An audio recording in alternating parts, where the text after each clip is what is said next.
Hello and नमस्कार दोस्तों, कैसे हैं आप लोग? आपका स्वागत करता हूं मैं हिमांशु राय अपने इस नए लेक्चर में जिसमें हम पूरा ज्योग्राफी और ज्योग्राफी के अंदर हम लोग सबसे पहला चैप्टर आज देखने वाले हैं वो है latitude, longitudes, season on earth, time zones. यानी अगर हिंदी में इसको कहा जाए तो अक्षांश, देशांतर, पृथ्वी पर मौसमों में परिवर्तन और जो हमारा टाइम जोन है इसको हम आज पढ़ने वाले हैं। ये पहला लेक्चर है और इसके बाद हम इसको बिल्कुल कंटिन्यू करेंगे। यूपीपीसीएस और यूपीएससी से संबंधित जो जीएस पोर्शन से जितना भी ज्योग्राफी में क्वेश्चन पूछा जाता है वो पूरा का पूरा पोर्शन हम लोग कवर करेंगे। ठीक है, तो आज हम लोग सबसे पहले स्टार्ट करते हैं यहाँ पर लैटिट्यूड से। तो सबसे पहली बात हम यहाँ पर करने वाले हैं लैटिट्यूड क्या होता है, तो जरा हम समझें इसको। सबसे पहले अर्थ जो पूरी अर्थ है इसका अगर अध्ययन करना हो, स्टडी करना हो तो इसको दो भागों में बांटा गया। इसको बिल्कुल बीच से दो भागों में बांटा गया और बीच वाले भाग को नाम दिया गया 0 डिग्री। 0 degree latitude.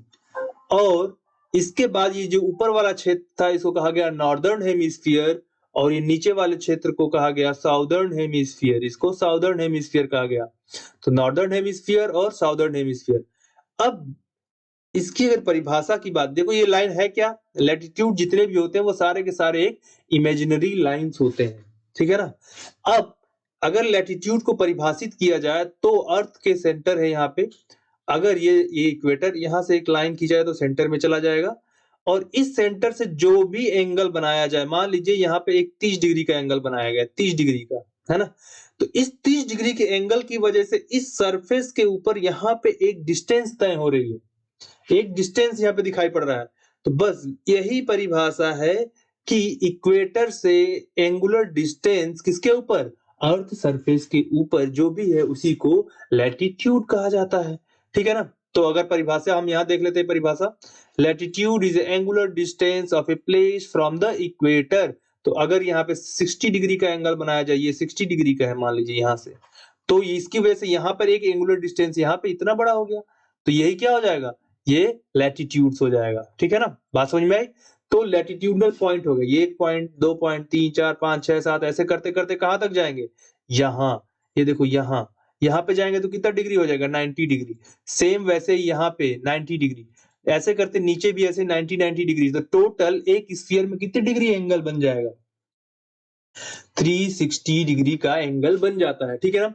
अब दूसरी बात करते हैं, तो all latitudes are concentric circles. सभी लैटिट्यूड कॉन्सेंट्रिक सर्कल होते हैं। क्यों? क्योंकि इनका जो सेंटर है वो एक ही पॉइंट पर लाई करता है। देखो यहां से ये चाहे 5 हो, 10 हो, 20 हो या 30 हो, सबका सेंटर एक ही पॉइंट पर, ये देखो एक पॉइंट ये है, यहाँ पे लाई करेगा। चाहे ये एंगल बना दे या ये एंगल बना दे, सबका पॉइंट तो क्या हो जाएगा, कंसेंट्रिक सर्कल। और जितने भी लैटिट्यूड्स होते हैं वो पैरेलल्स होते हैं। पैरेलल्स का मतलब क्या होता है, हिंदी में उसको कहते हैं समानांतर। यानी दो लाइनें जिनका अंतर हमेशा समान रहता है उसको समानांतर कहते हैं। तो देखो यहाँ पे डिस्टेंस देखो, यहाँ देखो, यहाँ देखो, यहाँ देखो, ये जो दो लैटिट्यूड्स हैं इनके बीच का डिस्टेंस हमेशा ही एक समान रहता है, यानी ये पैरेलल्स होते हैं। चाहे ये हो, चाहे ये लैटिट्यूड्स बोलें, ये लैटिट्यूड्स बोलें, ये लैटिट्यूड्स, इनके बीच के जो डिस्टेंस है वो चेंज कभी नहीं होगा। लैटिट्यूड्स के और कुछ हम लोग कैरेक्टरिस्टिक देखते हैं। तो सबसे पहले अगर मान लें कि ये जो लाइन है यहाँ पे हम जो देख रहे हैं ये 0 डिग्री यानी कि इक्वेटर है। अब 0 डिग्री से ऊपर की तरफ इसको नॉर्दर्न हेमिस्फीयर, इसको साउदर्न हेमिस्फीयर कहा जाता है, उत्तरी गोलार्ध और दक्षिणी गोलार्ध। इस पे कितने लैटिट्यूड्स अर्थ सरफेस पे खींचे जा सकते हैं, तो इन्फिनिट खींचे जा सकते हैं। अब इन्फिनिट आप कहोगे कैसे सर, तो इन्फिनिट ऐसे कि जैसे मान लीजिए एक डिग्री का एंगल यहाँ पे था, एक यहाँ पे 2 ऐसे 3, तो ये जो 1 डिग्री है, 1 डिग्री में कितने मिनट, 60 मिनट होते हैं ना। तो अब इस 1 डिग्री में तो छोटे-छोटे 60 मिनट के भी जो है आप लैटिट्यूड्स खींच सकते हैं। अब अगर एक 1 मिनट में कितने सेकंड होते हैं, 60 सेकंड होते हैं। तो उस 1 मिनट में भी 60 सेकंड के, अब वैसे ही 60 के माइक्रो में सेकंड में चेंज कर सकते हैं। यानी उसको छोटे-छोटे यूनिट में बांट के इन्फिनिट आप लैटिट्यूड्स खींच सकते हैं। लेकिन अगर अगर आपसे ये कहा जाए कि अगर 1 डिग्री के कितने लैटिट्यूड्स होंगे, तो मैंने आपको बताया कि ये जो एंगल बनता है वो 90 डिग्री का, यहाँ से 1, 2, 3, 4 करते हुए जाएँगे तो यहाँ पहुँचेंगे तो कितना होगा 90, और वैसे ही यहाँ पर भी आएँगे तो 90। तो ऊपर 90 और नीचे 90 डिग्री का टोटल एंगल बनेगा, तो 90 प्लस 90 कितना हो जाएगा 180, और हमने यहाँ इक्वेटर को काउंट नहीं किया यानी 0 डिग्री, यानी एक और बढ़ गया, कितना हो जाएगा 181। तो टोटल कितने पॉइंट हो गए लैटिट्यूडनल पॉइंट्स, एक जो है डिग्री डिफरेंसेस के कितने हो गए 181। याद रखना ये 1 डिग्री डिफरेंस का है। अब बात की जाए कि सर्कल कितने होंगे, तो एक बात याद रखना, सर्कल बनने के लिए 2 पॉइंट के बीच में ही सर्कल बना सकते हैं ना, यदि ये 2 पॉइंट है इनके बीच में सर्कल बना दिया, तो यहाँ पर 89 और यहाँ पर अगर 89 है दोनों साइड में, तो यहाँ पे एक सर्कल बन जाएगा। यहाँ पे अगर 80 है और यहाँ पर अगर 80 है, तो यहाँ पर भी एक सर्कल बन जाएगा, है ना? वैसे ही यहाँ पर ऐसे सब जगह सर्कल बनते चले जाएंगे। लेकिन यह 90 देखो, 90 का क्या मात्र एक पॉइंट है। नीचे भी 90 क्या है, 90 नीचे भी केवल एक पॉइंट है, तो एक पॉइंट में सर्कल नहीं बनेगा। तो हमको दो जगह ऐसे मिल गए जहां सर्कल नहीं मिलेंगे, ऊपर और नीचे। तो क्या 181 माइनस 2 कर दिया तो कितना बना 179। तो टोटल सर्कल कितने हो जाएंगे लैटिट्यूडनल सर्कल 179 लैटिट्यूडनल सर्कल बन जाएंगे। अब एक क्वेश्चन, हमने पहले क्या देखा कि दो लैटिट्यूड के बीच का जो डिस्टेंस है ये और इसके बीच का डिस्टेंस, हमेशा ये डिस्टेंस बिल्कुल बराबर रहेगा, चेंज नहीं होगा। लेकिन जब हम यहाँ इक्वेटर से पोल्स की तरफ जाते हैं, तो मान लो ये दो लैटिट्यूड है, इसके बाद ये दोनों है, इसके बाद ये दोनों, इनके बीच के डिफरेंस में कोई डिफरेंस आता है क्या? तो अगर देखें तो जो बिल्कुल इक्वेटर के पास है वहां पर अगर 1 डिग्री का डिफरेंस देखें तो उनमें उसका डिस्टेंस टोटल आता है 110.6 किलोमीटर, 110.6 किलोमीटर।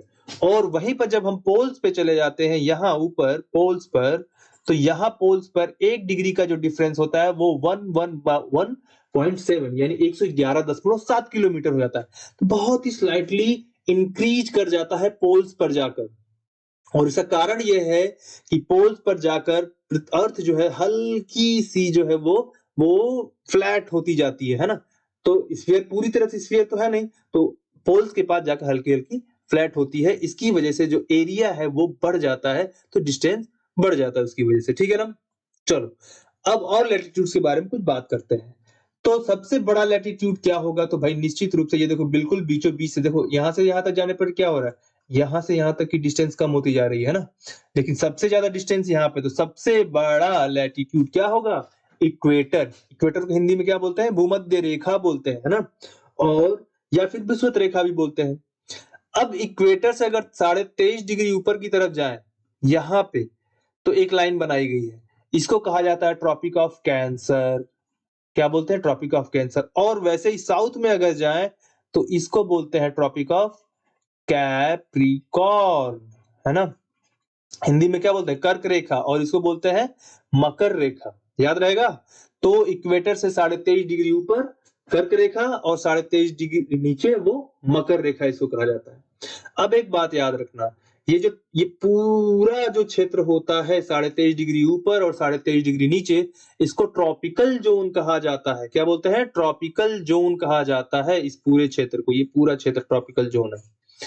अब चूंकि देखो क्या है, अर्थ अपने सरफेस पे 23.5 डिग्री टिल्टेड है, इस वजह से जब अर्थ जो घूमती है, रिवॉल्व करती है सन के चारों तरफ, तो ऐसा लगता है कि सन जो है मूव कर रहा है ना? लेकिन एक्चुअली में सन मूव नहीं, बल्कि पृथ्वी जो है मूव कर रही है, और टिल्टेशन की वजह से हमें एक आभास होता है, ऐसा लगता है कि एक अपरेंट मूवमेंट हो रहा है सन का। तो वो मूवमेंट जो होता है वो आभासी रूप से कहां तक, 23.5 डिग्री ऊपर कर्क रेखा से और 23.5 डिग्री नीचे मकर रेखा तक, यानी कैंसर से कैप्रिकॉर्न के बीच में होती है। अब देखो एक चीज और कॉन्सेप्ट समझिए, सन से जो डिस्टेंस है, देखो ये यहाँ पर इक्वेटर तक, यहाँ तक डिस्टेंस है, और अगर देखें तो पोल्स पे डिस्टेंस यहाँ तक है। तो अगर कहीं पर आग जला दी जाए और आप उसके पास में बैठे तो आपको गर्मी ज्यादा लगेगी, और दूर बैठेंगे तो गर्मी कम लगेगी, है ना? तो देखिए पास में कौन सा क्षेत्र है, ये इक्वेटर वाला पास में, यानी ट्रॉपिकल रीजन वाला, और जो पोलर रीजन है वो दूर है। तो यहाँ पे क्या होगा, यहाँ पे गर्मी कम होगी, है ना? यहाँ गर्मी कम होगी और यहाँ पे गर्मी ज्यादा। तो जो आपका ट्रॉपिकल जोन होता है वो क्या है, वो हीट सरप्लस जोन होता है ना। और वैसे ही जैसे जैसे हम ऊपर मूव करते हैं, ये टेम्परेट जोन इसको कहा जाता है 23.5 से 66.5 के बीच में, है ना। तो टेम्परेट जोन में जो होगा वो क्या होगा, वो थोड़ा हीट डिफिसिट होगा, और पोलर रीजन बहुत ज्यादा हीट डिफिसिट होगा। यानी कि जब हम इक्वेटर से पोल्स की तरफ बढ़े तो क्या होगा, टेम्परेचर डिक्रीज होगा। इक्वेटर से पोल्स की तरफ यानी अगर दक्षिण में भी बढ़े, साउथ में भी, तो क्या होगा, टेम्परेचर डिक्रीज होगा। आप ऐसे कह सकते हैं, देखो ये 0 डिग्री है ना, यहाँ मान लो 5 है, 10 है, 15 है, ये 20 है, ये 23.5 है, ऐसे करके ऊपर तो 1 2 3 4 5 6 ऐसे बढ़ रहे हैं ना। तो ये क्या लो लैटिट्यूड हो गया, और ये क्या हो गया, ये हाई लैटिट्यूड हो गया। तो जब कभी भी आप लो लैटिट्यूड से हाई लैटिट्यूड की तरफ बढ़ते हैं, या यानी कि इक्वेटर से पोल्स की तरफ बढ़ते हैं, चाहे दोनों तरफ, तो क्या होगा, हीट में कमी आएगी, यानी कि टेम्परेचर डिक्रीज होता चला जाएगा। और इस टेम्परेचर डिफरेंस की वजह से प्रेशर डिफरेंस क्रिएट होता है, और इस प्रेशर डिफरेंस क्रिएट होने से प्लेनेटरी विंड्स चलती हैं जो अर्थ सरफेस के ऊपर चलती हैं। इसके बारे में हम आगे पढ़ेंगे, है ना। तो एक चीज याद रखना कि टेम्परेचर डिफरेंस होता है, क्यों, क्योंकि अर्थ की जो बनावट है स्फेरिकल है, और जो नजदीक है सन से वो कौन सा एरिया है, वो आपका इक्वेटर वाला एरिया है, तो वहां पे गर्मी ज्यादा पड़ती है। एक और कारण है, यहाँ पे डायरेक्ट बिल्कुल सन की लाइट पड़ती है, जबकि यहाँ पे अगर देखें इतने ही दूर में थोड़ा सा क्षैतिज हो जाती है लाइट, यानी कि डिस्पर्स हो जाती है। तो अगर आप देखा, आपने खेला होगा ना खेल, लेंस लगाकर एक जगह पे आप फोकस करते थे, तो वहां पे लाइट ज्यादा जो है वो जल जाता था, वो कागज का टुकड़ा जल जाता था। तो वैसे यहाँ देखो, यहाँ पे क्या कम एरिया में है, तो जो है वो ज्यादा गर्मी होगी। अगर वही लेंस हटा देते तो वही प्रकाश ज्यादा एरिया में होता था, तो वो गर्मी कम पड़ती थी। वैसे ही अगर यहाँ का एरिया बढ़ गया है तो यहाँ पे गर्मी कम होगी। ये दो कारण है कि जो है आपका पोल्स होते हैं वो हीट डेफिसिट होते हैं, वहां पे कम गर्मी पड़ती है, और आपके जो ट्रॉपिकल रीजन है वहां पे गर्मी ज्यादा होगी। ठीक, चलिए नेक्स्ट अगर हम बात करें तो इक्वेटर लाइन, जो हमने देखा क्या, इक्वेटर के बारे में पढ़ा, कई सारे लाइंस पढ़े, इक्वेटोरियल लाइंस पढ़े, और इक्वेटर की लाइन पढ़ा, फिर हमने कर्क रेखा पढ़ा, फिर मकर रेखा पढ़ा। तो अब हमें सबसे पहले यहाँ पे क्वेश्चन कई सारे पूछे जाते हैं, उन क्वेश्चन से चलते हैं। क्वेश्चन पूछा जाए कि बताइए इक्वेटर है वो किन किन देशों से होकर पास होता है, यानी भूमध्य रेखा किन किन देशों से होकर जाती है। तो सबसे पहले हमें याद रखना हो किस किस कॉन्टिनेंट से होकर जाती है। तो जरा ये देखो, ये आपका कौन सा कॉन्टिनेंट है, साउथ अमेरिका, ये अफ्रीका, और ये एशिया। तो ये 3 कॉन्टिनेंट से होकर गुजरती है। क्या ऑस्ट्रेलिया से जा रही है? नहीं भैया, ऑस्ट्रेलिया में नहीं है। यूरोप में है ना। और क्या ये नॉर्थ अमेरिका में है? नहीं। तो ये याद रखना 3 कॉन्टिनेंट। अब इन 3 कॉन्टिनेंट में कौन कौन से देशों से होकर गुजरती है ये भी याद रखना है। तो सबसे पहले क्या है, इक्वाडोर, कोलंबिया, ब्राजील, ये तीनों कहां पर है, साउथ अमेरिका। इसके बाद Gabon, Congo, Republic of Congo, Uganda, Kenya, Somalia, और ये सॉ टोम एंड प्रिंसिपे, ये जितने देश हैं ये कहां पर, ये अफ्रीकन कंट्रीज हैं, ये अफ्रीकन कंट्रीज हैं। गिन लेना कितने हैं। इसके बाद एशिया में कहें तो मालदीव, इंडोनेशिया और किरिबाती, ये 3 देशों में जो है होकर गुजरती है। तो कुल 13 देशों से इक्वेटर पास होती है, ये आपको याद रखना है। ठीक, चलो अब बात करते हैं ट्रॉपिक ऑफ कैप्रिकॉर्न, जो कि साउथ में 23.5 डिग्री नीचे की तरफ है। तो वो कौन कौन से देशों से होकर गुजरते हैं। तो ये देखो भाई, ये जो लाइन दिखाई पड़ रही है यहाँ पे, यही लाइन है ट्रॉपिक ऑफ कैप्रिकॉर्न। तो देखो यहाँ पे अफ्रीका से होकर गुजर रही है, यहाँ पे ऑस्ट्रेलिया से भी होकर गुजर रही है। तो देख लो जरा, इसका नाम देख लेते हैं, Argentina, Australia, Botswana, Brazil, Chile, Madagascar, Mozambique, Namibia और पराग्वे, ये जो है 9 कंट्रीज है, वहां से ट्रॉपिक ऑफ कैप्रिकॉर्न पास हो रही है। ठीक, बिल्कुल याद रख लेना है आपको। नेक्स्ट हम बात करें तो ट्रॉपिक ऑफ कैंसर, यानी कर्क रेखा, जो कि 23.5 डिग्री ऊपर की तरफ है, यानी नॉर्थ की तरफ है, ये किन किन देशों से पास होती है। तो सबसे पहले कॉन्टिनेंट देखें, तो ये कॉन्टिनेंट कौन सा है, नॉर्थ अमेरिका, ये अफ्रीका, ये आपका एशिया। तो अगर ध्यान दें तो देखो, ये एक लाइन, ये इक्वेटर की लाइन, और ये रहा आपका कैप्रिकॉर्न की लाइन, यानी कर्क रेखा, भूमध्य रेखा और मकर रेखा, ये तीनों अफ्रीका से पास होते हैं, है ना। चलो हम बात कर रहे थे कैंसर की, यानी कर्क रेखा की। तो नॉर्थ अमेरिका में बहामास और मैक्सिको से पास हो रही है। अफ्रीका में इजिप्ट, लीबिया, नाइजर, अल्जीरिया, माली, वेस्टर्न सहारा, मॉरिटानिया से पास हो रही है। एशिया में ताइवान, चाइना, देखो चाइना क्लेम करता है कि ताइवान उसी का हिस्सा है, तो ये दोनों को आप कभी-कभी एक भी गिन लिया जाता है ना। फिर म्यांमार, बांग्लादेश, इंडिया, हमारा भारत महान, ओमान, यूनाइटेड अरब एमिरेट्स और सऊदी अरबिया। तो इन देशों से होकर जो है आपका कौन ट्रॉपिक ऑफ कैंसर पास होता है। तो भाई इंडिया में तो पास हो रही है ना, तो अब जरा इंडिया से रिलेटेड कुछ जानकारी ले लेते हैं कैंसर में। तो इंडिया में कैंसर जो है आपका ट्रॉपिक ऑफ कैंसर किन किन जगहों से पास हो रही है। तो सबसे पहले ये लाइन दिख रही है, ये है। तो सबसे पहले यहाँ पे स्टेट देखते हैं। पहला देखो, इसमें एक क्वेश्चन पूछा जाता है बार बार कि किन किन स्टेट से पास हो रही है, या दूसरा क्वेश्चन पूछ लिया जाता है कि किन शहरों के नजदीक से पास हो रही है, किन शहरों से पास हो रही है। तो आपका काम यह है कि एटलस खोलिए और इन तीनों लाइनों को देखें ध्यान से और उसको नोट्स बनाने की भी कोशिश करें, क्योंकि बार बार यहाँ से क्वेश्चन पूछे जाते हैं, ठीक है ना। तो इंडिया में गुजरात, ये देखो राजस्थान, मध्य प्रदेश, छत्तीसगढ़, झारखंड, वेस्ट बंगाल, ये क्या है त्रिपुरा, और ये जो है मिजोरम। तो ये 8 राज्यों से पास होती है और आपका काम है इसके आसपास देख लेना है कि कौन कौन से बड़े शहर उपस्थित हैं। अब एक क्वेश्चन जो पूछा जाता है इससे रिलेटेड, लैटिट्यूड से रिलेटेड, यहां से क्वेश्चन कई सारे पूछे जाते हैं। और इसमें अगला क्वेश्चन जो है वो पूछा जाएगा कि जो सीजन में वेरिएशन है वो क्यों होता है ना, यानी मौसमों में परिवर्तन क्यों होता है अर्थ के ऊपर, ये नेक्स्ट टॉपिक है। तो उसका पहला कारण है कि अर्थ क्या है, टिल्टेड है अपने एक्सिस पे। देखो ये है अर्थ की एक्सिस और ये जो लाइन आपको दिखाई पड़ रहा है ये क्या है, इक्वेटर। तो यहाँ पे देखो ये लाइन क्या है, इक्वेटर, और ये रहा आपका ये नॉर्थ पोल, ये रहा आपका साउथ पोल, और एक्सिस कहीं यहाँ पर है, ठीक। तो अगर एंगल देखा जाए ये, तो ये जो एंगल यहाँ पे आपको दिखाई पड़ रहा है वो 23.5 डिग्री एंगल है ना। ये अपने एक्सिस पे टिल्टेड है। अब इस टिल्टेशन की वजह से क्या होता है ना, पहली चीज ये देखो। अब इस टिल्टेशन की वजह से यहाँ देखें तो ये जो क्षेत्र है इक्वेटर से लेकर यहाँ तक, ये बड़ा एरिया हो गया और ये एरिया छोटा हो गया। तो जिस छोटे एरिया में अगर प्रकाश पड़ रहा है तो उस एरिया में गर्मी कम होगी, और बड़े एरिया में जहां प्रकाश पड़ रहा है वहां पे गर्मी ज्यादा होगी।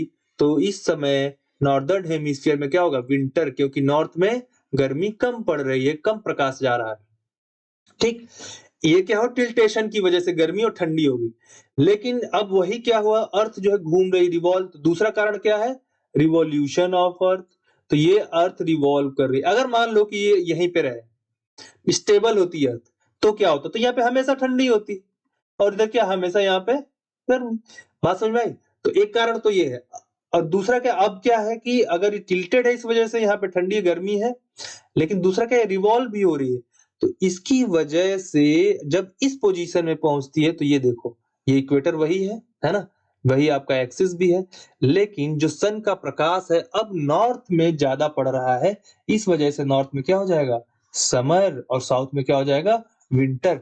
यानी कि सीजन में परिवर्तन क्यों हो रहा है, दो कारण, टिल्टेड एक अर्थ है उसके कारण, और दूसरा कारण क्या है कि वो रिवॉल्व करी। मान लो कि अगर टिल्टेड ना हो, अगर ये अर्थ टिल्टेड ना हो, बिल्कुल बिल्कुल ऐसे गोल हो और ऐसे बिल्कुल टिल्टेड ना हो, इक्वेटर ऐसे सीधा हो और एक्सिस पे बिल्कुल सीधे हो, तो भाई दोनों तरफ यहाँ भी प्रकाश बराबर पड़ रहा है, यहाँ भी प्रकाश बराबर पड़ रहा है, चाहे इस पोजीशन में हो चाहे इस पोजीशन में हो, तो दोनों पोजीशन में प्रकाश सेम पड़ रहा है, इसलिए मौसम में परिवर्तन नहीं होता। यानी कि मौसम में परिवर्तन होने के लिए ये दोनों कारण होने चाहिए, तभी जाके मौसमों में परिवर्तन होता। क्या अर्थ एक तो अपना टिल्टेड है एक्सिस पे, और दूसरा है ये रिवॉल्व कर रही है। बात समझ में आई। तो सीजन में परिवर्तन क्यों होता है आपको समझ में आ गया होगा, ठीक। अब एक शब्द आता है, आप लोगों ने अक्सर सुना होगा कि समर और विंटर सॉल्स्टिस और इक्विनॉक्स क्या होता है। जरा इसको हम समझने की कोशिश करते हैं। तो ये अपना सन और हमारी पृथ्वी प्यारी। तो अब देखें ये पृथ्वी क्या सन के चारों तरफ क्या कर रही है, जो है अपना रिवॉल्व कर रही है। तो इस देखो एक चीज और याद रखना कि अर्थ जो है, अर्थ में कई सारी चीजें आपको मैं बता दूं। पहला कि दिन और रात क्यों होते हैं। तो दिन और रात होने का कारण है कि पृथ्वी अपने एक्सिस, ये जो एक्सिस है इस पे रोटेट कर रही है, गोल गोल घूम रही है। तो इसकी वजह से जो भी पार्ट सन के सामने होगा वहां पे दिन हो जाएगा और जो पीछे है वहां पे रात। तो पहला कारण है दिन और रात होने के कारण रोटेशन, मान लेना है ना, रोटेशन है। अब दिन और रात के जो ड्यूरेशन होता है उसमें परिवर्तन भी होता है, ये आपको पता होगा। क्योंकि जब ठंडी पड़ रही होती है तो दिन छोटा होता है और गर्मियों में दिन बड़ा हो जाता है ना? तो जरा देखते हैं। अगर मान लो कि ये जून का महीना है, तो जून का महीना है, ठीक? ये आपका इक्वेटर है 0 डिग्री। तो जून के महीने में नॉर्दर्न हेमिस्फीयर की बात करें तो ये देखो ज्यादा प्रकाश पड़ रहा है यहाँ पे, गर्मी होगी, है ना? तो दिन यहाँ पे क्या होगा? बड़ा होगा। तो जून के महीने में 21 जून जो है, 21 जून को सबसे बड़ा दिन होता है। इसको समर सोल्स्टिटाइस कहते हैं या जून सोल्स्टिटाइस कहा जाता है। ठीक? अब यही पृथ्वी अर्थ जो है रोटेट होते हुए जब यहाँ आती है तब दोनों ही साउदर्न हेमिस्फीयर हो या फिर नॉर्दर्न हेमिस्फीयर हो, दोनों में लाइट बिल्कुल बराबर पड़ती है। इस वजह से दिन और रात दोनों बराबर होते हैं। ये कौन से महीना में? सितंबर में। और कौन सा सितंबर? 23 सितंबर, याद रखना है। जब अर्थ इस पोजीशन में पहुंचती है तो सेम क्या हो गया? अब यहाँ पे नॉर्दर्न हेमिस्फीयर में जो है दिन छोटा हो जाएगा क्योंकि लाइट यहाँ पे कम देर तक रहती है, जबकि साउथ में लाइट ज्यादा देर तक रहती है। बात समझ में आई? तो इसको बोलते हैं दिसंबर सोल्स्टिटाइस या विंटर सोल्स्टिटाइस, जहां पर दिन सबसे छोटा होता है। तो अब 22 दिसंबर को दिन सबसे छोटा होगा और रात सबसे बड़ी होगी। याद रखना, जो भी चीज नॉर्दर्न हेमिस्फीयर में हो रहा होगा सीधा उसका उल्टा साउथ में होगा। तो बताओ, यहाँ पे दिन सबसे छोटा तो यहाँ दिन सबसे बड़ा, यहाँ पे रात सबसे बड़ी तो यहाँ पे रात सबसे छोटी। अब यही फिर से वापस घूम के यहाँ पोजीशन में आएगा मार्च में, तो फिर इसके दोनों सरफेस पे बराबर प्रकाश पड़ेगा। इस वजह से दिन और रात दोनों बराबर पड़ेंगे। तो जब दिन और रात दोनों बराबर होते हैं तो उसको क्या बोलते हैं? इक्विनॉक्स। और मार्च के 21 तारीख को। तो भाई देखो, समर सोल्स्टिटाइस कब हुआ? 21 जून को। विंटर 22 दिसंबर को, या डेट याद रखना, 22 दिसंबर को, एक दिन का गैप। अब यहां पर देखें तो जो मार्च के इक्विनॉक्स होता है वो 21 तारीख को होता है और सितंबर में 23 तारीख को होता है। ठीक है ना? और इक्विनॉक्स कितनी बार साल में आता है? 2 बार आता है। देखो, 2 का डेट में भी गैप है और इक्विनॉक्स भी 2 बार आता है। तो ऐसे आप कुछ याद रख सकते हैं, राइट? तो दिन और रात के ड्यूरेशन में परिवर्तन क्यों हो रहा है भाई? क्योंकि अर्थ क्या कर रही है? वो जो है रिवॉल्व हो रही है अर्थ सन के चारों तरफ। अगर वो रिवॉल्व ना हो तो ये ड्यूरेशन में जो परिवर्तन है वो भी परिवर्तन नहीं होगा। ठीक? चलिए, नेक्स्ट जो हम लोग आज जानने वाले हैं वो है लॉन्जिट्यूड। अभी तक हम लोगों ने जितना भी देखा इसके पहले वो पूरा पूरा लैटिट्यूड के बारे में था। अब हम लोग बात करने वाले हैं लॉन्जिट्यूड्स के बारे में। ठीक? तो देखो, कभी-कभी ज़बान फिसल जाती है लैटिट्यूड और लॉन्जिट्यूड्स में, तो इस चीज़ को थोड़ा-सा आप लोग ध्यान रखेंगे। अगर ज़बान फिसलती है तो आप अपनी तरफ से करेक्शन कर लेना, क्योंकि इसके बाद हम लोग लॉन्जिट्यूड पढ़ रहे हैं, ठीक? अभी तक जो हमने यहाँ पर हॉरिजॉन्टल लाइन्स देखी थी, ये सारे क्या थे? ये लैटिट्यूड थे, है ना? अब जो हम लोग यहाँ पे जो ये वर्टिकल लाइन देख रहे हैं, यानी कि ऊर्ध्वाधर शायद हिंदी में बोलते हैं, तो वर्टिकल लाइन्स जो देख रहे हैं, ये वर्टिकल लाइन्स इनको कहा जाता है लॉन्जिट्यूड्स। अब ये क्या लॉन्जिट्यूड्स है?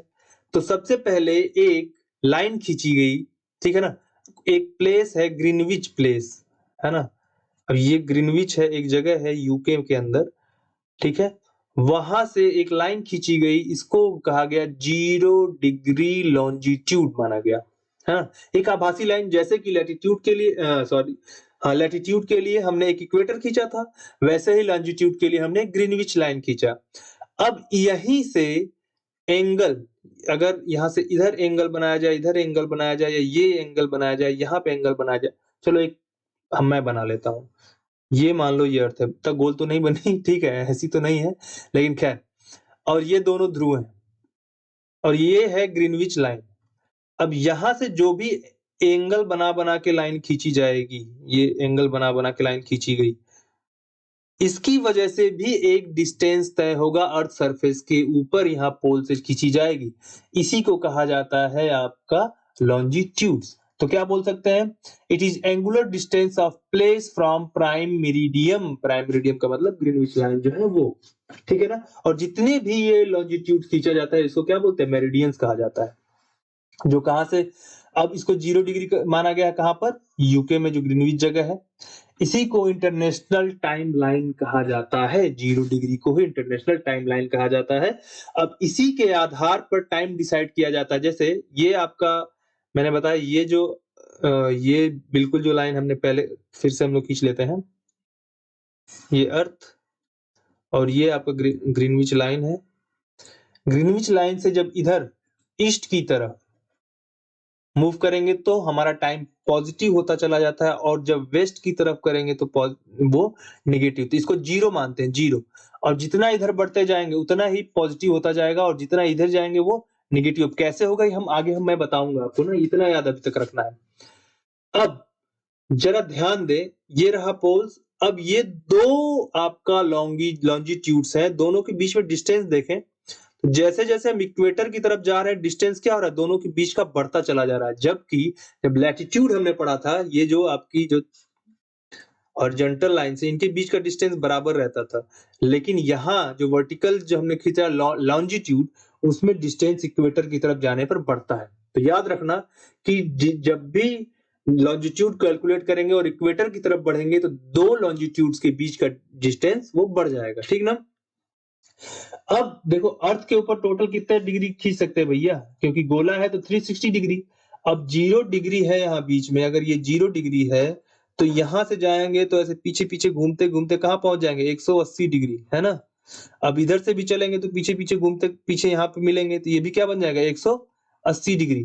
तो 180 कितना हो गया, 360 डिग्री। तो मतलब ग्रीनविच लाइन से इधर वेस्ट की तरफ कितना जाएंगे, 180, और ईस्ट की तरफ जाएंगे 180। तो एक जगह पॉइंट पे जाकर मिलेंगे, उसको 180 डिग्री लाइन कहा जाएगा। चलो अब उसके बाद 180 डिग्री लाइन जो है उसको इंटरनेशनल डेट लाइन कहा जाता है, उसको मैं थोड़ा इसके बाद चर्चा करूंगा।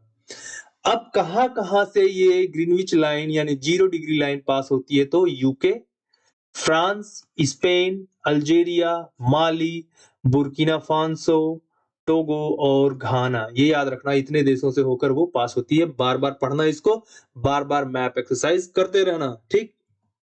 चलिए अब इंटरनेशनल डेट लाइन जो मैंने बताया, पीछे जाकर जैसे ये है आपका प्राइम मेरिडियन, ये इधर से इधर चले ईस्ट की तरफ, इधर चले वेस्ट की तरफ, तो पृथ्वी गोल है तो ये इधर से गोल घूमते हुए और ये यहां से आते हुए एक जगह मिल जाएंगी जिसको 180 डिग्री कहा जाएगा।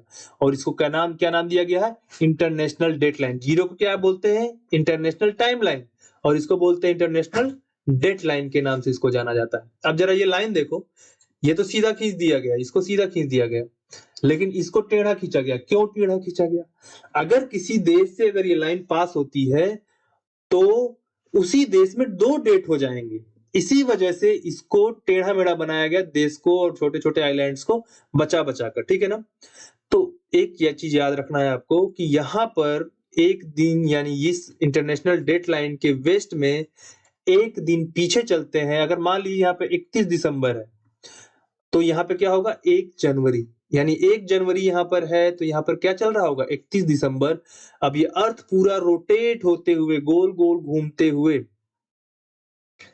ये जो अर्थ है यहाँ से ये गोल गोल, ये मान लो अगर ये पॉइंट है और ये गोल गोल घूमते हुए फिर से वापस यहाँ, जैसे यहाँ पर थी, ये गोल गोल घूम यहाँ पर फिर से वापस आ जाएगी 24 घंटे के बाद। तो 24 घंटे बाद कहने का मतलब है कि अगर यहाँ पे 1 जनवरी स्टार्ट हुई तो यहाँ 24 घंटे बाद 1 जनवरी होगा, पूरे 24 घंटे बाद। तो इंटरनेशनल डेट लाइन के अगर आप वेस्ट में कूद जाए, सॉरी ईस्ट में कूद जाए तो एक दिन पीछे चले जाते हैं, यानी 1 जनवरी में यहाँ पे जी रहे थे तो 31 दिसंबर में पहुंच जाएंगे, ठीक है ना।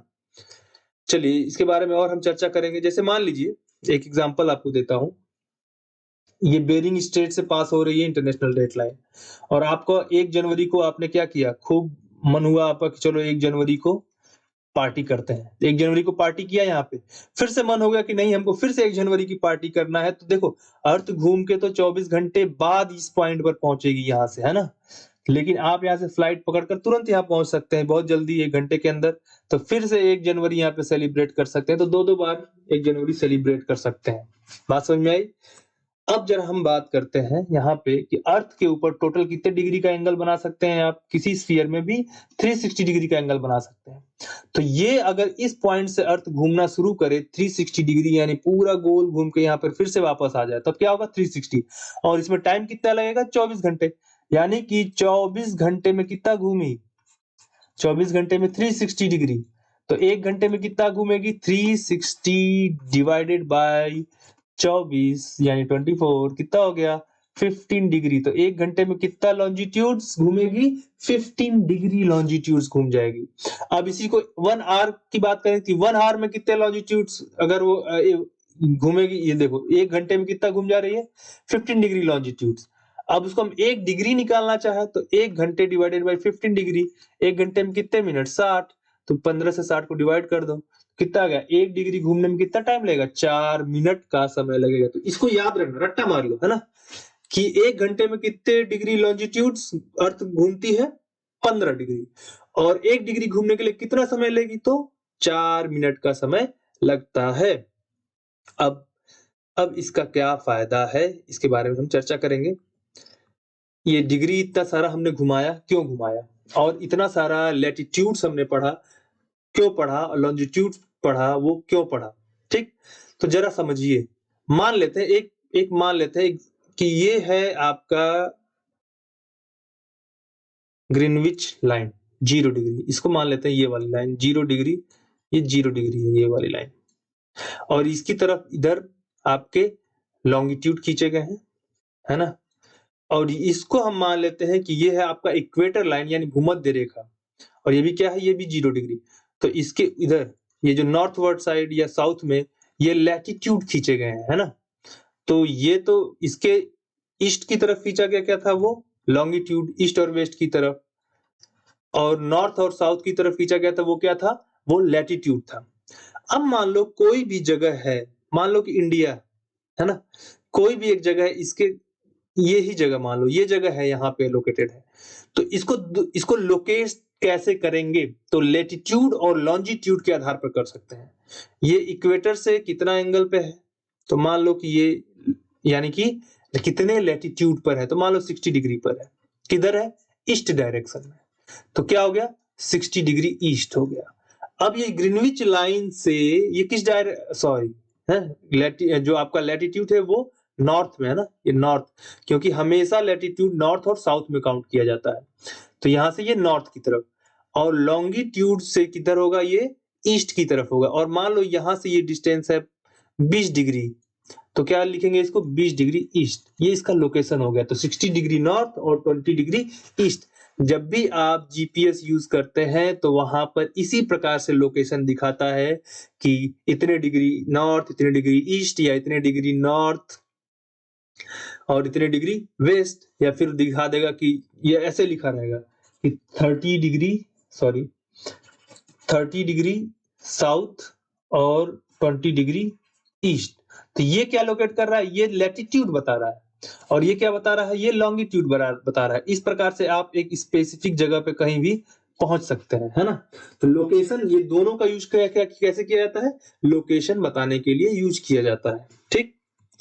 चलिए, अब ये जो आपका मैंने बताया जीएसटी, ये टाइम डिफरेंसेस बताया, कि जैसे मैंने बताया कि वन जो आर आर है, 1 आवर में कितना 15 डिग्री घूम जाती है अर्थ। इसकी वजह से जो आपका टाइम स्टैंडर्ड होता है हर देश का अलग अलग होता है।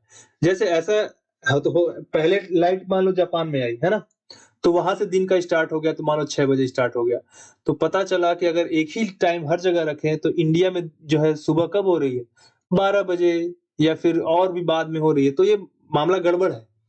तो क्या किया गया कि जो आपका जो स्टैंडर्ड टाइम है, आपका ग्रीनविच लाइन है, जैसे मान लीजिए ये अर्थ है और ये ग्रीनविच लाइन है यहाँ से, तो जितने डिग्री आगे की तरफ यानी ईस्ट की तरफ होंगे और उतना प्लस होता जाएगा, और जितने डिग्री वेस्ट की तरफ होंगे उतना माइनस कर देंगे, कितने, 0 में। बात समझ में आई। तो इसको 0 हार बिल्कुल माना जाएगा कि 0 घंटा है, ठीक, ये क्या है, 0। अब जैसे हम अपने इंडिया की बात करें तो इंडिया में जो स्टैंडर्ड टाइम लिया गया है वो टाइम कितना लिया गया है, 82.5 डिग्री ईस्ट की तरफ, जो कि मिर्जापुर से होकर गुजरती है उत्तर प्रदेश से, है ना। तो अब इसको क्या करना है, अब 1 घंटे में कितना था भाई, 15 डिग्री, तो हमें निकालना है कितने डिग्री में, 82.5 डिग्री में। तो 82.5 डिवाइडेड बाय 15 करेंगे तो कितना आएगा, 5 घंटे और 30 मिनट। तो हम जो है, जो आपका ग्रीनविच मीन टाइम जो है, ग्रीनविच मीन टाइम से कितना आगे है? 5.5 घंटे आगे है। अगर मान लो कोई भी देश अपना स्टैंडर्ड टाइम 90 डिग्री पर रखता है, तो वो कितने घंटे आगे होगा? तो 90 डिवाइडेड बाय 15 कर दो, तो 6 आवर, ठीक है ना? 6 घंटे। पाकिस्तान थोड़ा-सा अपना कितना लेता है? 75 लेता है, तो 75 डिवाइडेड बाय 15 करेंगे तो कितना आएगा? 5 आएगा। तो उनका जो वो ग्रीनविच लाइन से कितने आगे चलते हैं? वो 5 घंटे आगे चलते हैं। यूएसए जो कि वेस्ट में पड़ता है, तो वेस्ट में क्या है? उसको और घटा देंगे। तो अगर मान लीजिए जो भी टाइम होगा उससे घटा देंगे तो वो उतना पीछे चला जाएगा। बात समझ में आई? तो इस तरीके से हम स्टैंडर्ड टाइम निकालते हैं। तो इंडिया का याद रखना कि आपका इंडिया स्टैंडर्ड टाइम कितना है? 5.5 घंटे आगे है ग्रीनविच मीन टाइम से। अब जरा ये लाइन है। अब देखो कहाँ-कहाँ से गुजर रही है। तो अगर देखें तो ये कहाँ से है? उत्तर प्रदेश, मध्य प्रदेश, छत्तीसगढ़, ओडिशा और आंध्र प्रदेश से। ये भी याद रखना। कहाँ से? उत्तर प्रदेश, मध्य प्रदेश, छत्तीसगढ़, ओडिशा और आंध्र प्रदेश से गुजरती है अपना इंडिया स्टैंडर्ड टाइमलाइन। होप आपको ये क्लास समझ में आया होगा। नेक्स्ट क्लास में हम कुछ मैप एक्सरसाइज भी करेंगे। तो अगर आपको क्लास अच्छी लगी हो, थोड़ा मजा आया हो, तो आप जो इसको सब्सक्राइब कर लीजिए, शेयर कर दीजिए। ठीक है, नेक्स्ट क्लास में हम लोग मिलेंगे और पूरा का पूरा जितना भी यूपीएससी और यूपी पीसीएस से रिलेटेड जीएस का ज्योग्राफी पोर्शन है, हम सभी के सभी को कवर करने वाले हैं। ठीक है, आज के लिए इतना ही। बहुत बहुत धन्यवाद आप लोगों का।